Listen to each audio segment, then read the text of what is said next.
After two back-to-back summer Tempest Trials and then two back-to-back 3 houses Grand Hero battles, I would have thought we would return to something normal for our monthly events. Well, we may be back to the alternating pattern, but this Tempest Trials is so odd. This whole year it's been Tempest Trials for seasonal units and then Grand Hero battles for new units.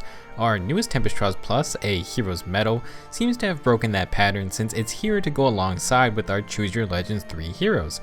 What is very odd is that it's themed around only Micaiah, and the final map is a reference to a chapter in Radiant Dawn where Micaiah's group must fight against Ike and the Girl Mercenaries.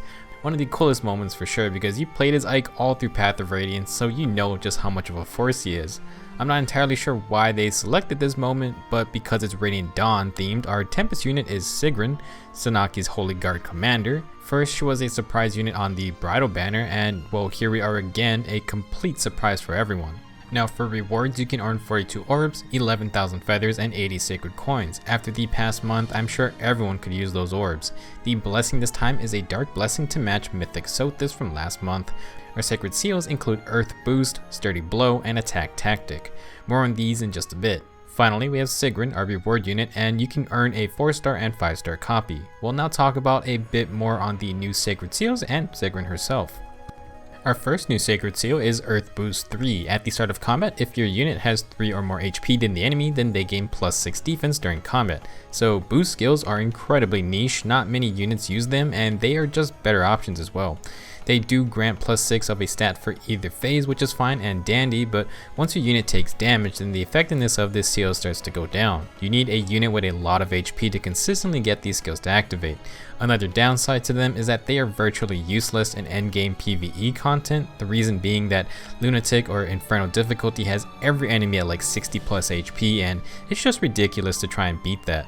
The boost skills can work on some highly invested units since you can stack HP rather quickly, but I would say they are way too niche to be worth upgrading as sacred seals. Our second seal is Sturdy Blow, which is awesome, but also a bit troubling. If unit initiates combat, grants +4 attack and defense during combat, so this is a player phase skill and obviously pairs very well on any Death Blow user. It's just more damage.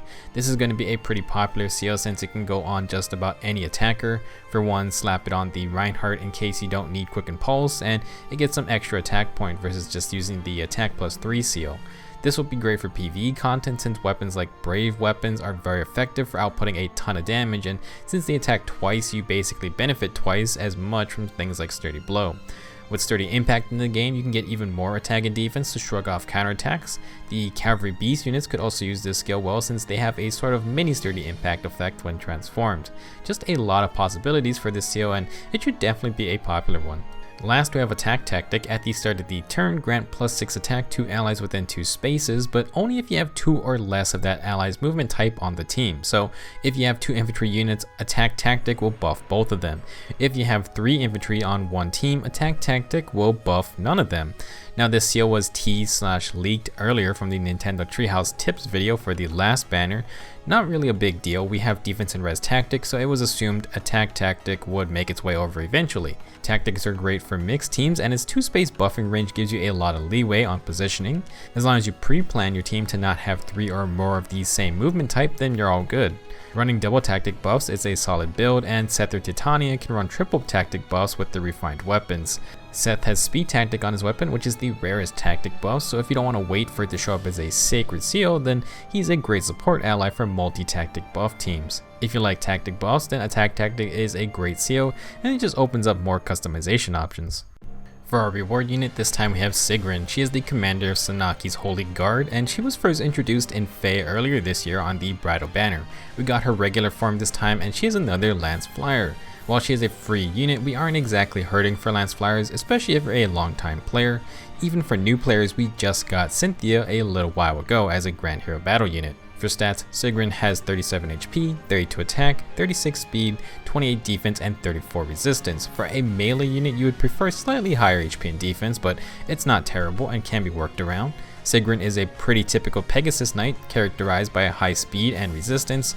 36 speed is great for a free unit, but not insanely fast these days. 34 res, however, is quite good, even for Lance Flyers, and she ties Florina for highest res in this group. Paired with a decent 32 attack, I think Sigrun has some good stats. Not the best ever, but nothing stands out as really awful. For her weapon, she has an old inheritable weapon. The Reprisal Lance Plus I think is only available from Sumiya, but she is a 5-star summonable unit, so it's nice to have here as well. It's a 14 might lance that grants +6 attack if the foe initiates combat. Basically a lance with built-in Fierce Stance 3. I don't exactly think of Reprisal Lance as super amazing, but it's another alternative to enemy phase weapons like Berkut's Lance or the Vanguard Lance. If your unit is okay on the defense or res front but lacks damage, then this may be what you want. You will definitely want to stat refine this weapon, and since we will be taking hits, I think a defense or res refine will be best. You get a lot of extra bulk with the added HP on top. Sigrun doesn't have the lowest attack ever or anything, but she can use this weapon if you wish. Some benefits is that Sigrun's base kit at least complements the Reprisal Lance. She has swap, and that works with defense and res link 3. This B skill grants +6 defense and resistance to the user and an ally if either of them use a movement assist skill on each other. With swap and defense and res link, Sigrun can buff herself up with the added defense and res to soak hits better, plus she can counter back harder with the +6 attack from Reprisal Lance.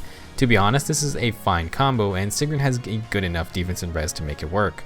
Just a reminder, if you have Mei or Odin's refined weapons, then they have attack and speed link on them. Give them defense and res link, and you can buff all 4 stats at once, which is pretty neat.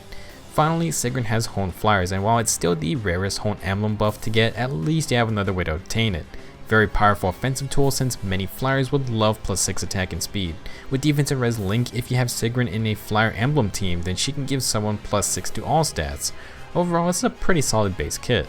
If you plan to use Sigrun and give her that +1 merge, she ends up getting +1 HP and speed from the normal merge. Then the neutral nature adds +1 HP, +1 speed, and +1 resistance. Not bad, and with 38 speed is pretty great. Getting another point in resistance is also fine since we take advantage of that with some skills.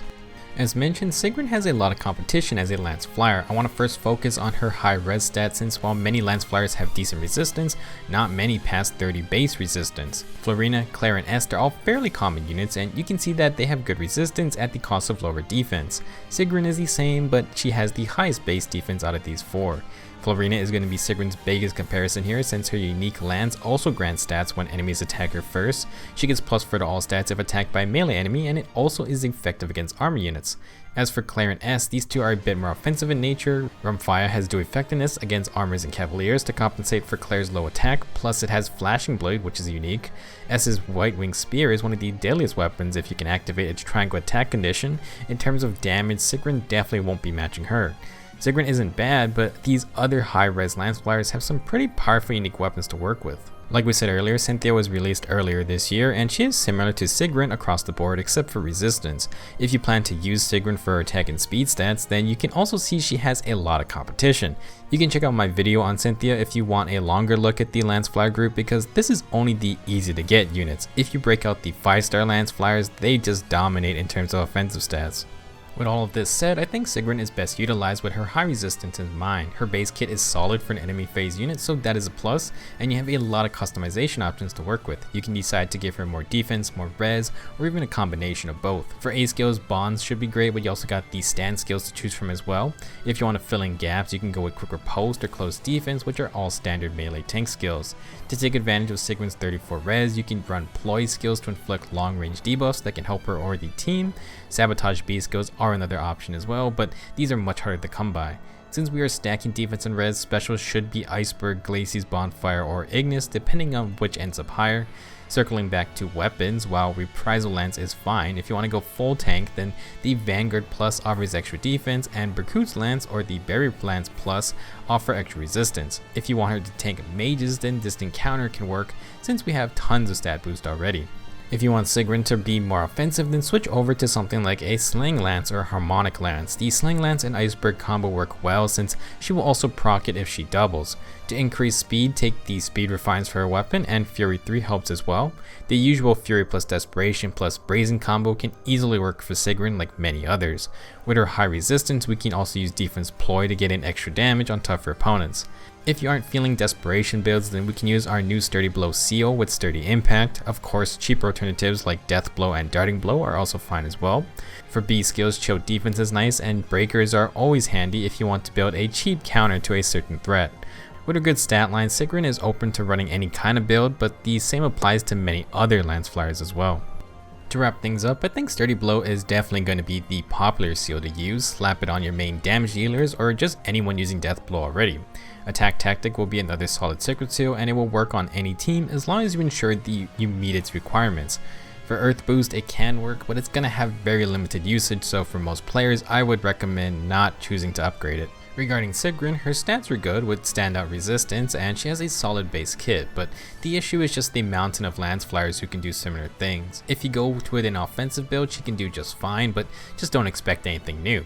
I suspect most will stick with her enemy phase tools, but even then you have someone like Florina with her refined lance.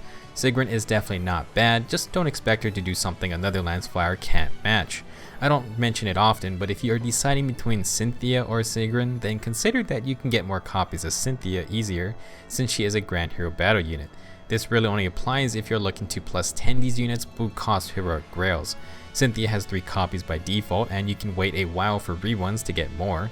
Tempest Trials units kind of get screwed since besides Masked Marth, I think we only had one time where Tempest Trials units got rewarded again, and other than that you can't get more copies without spending heroic grails.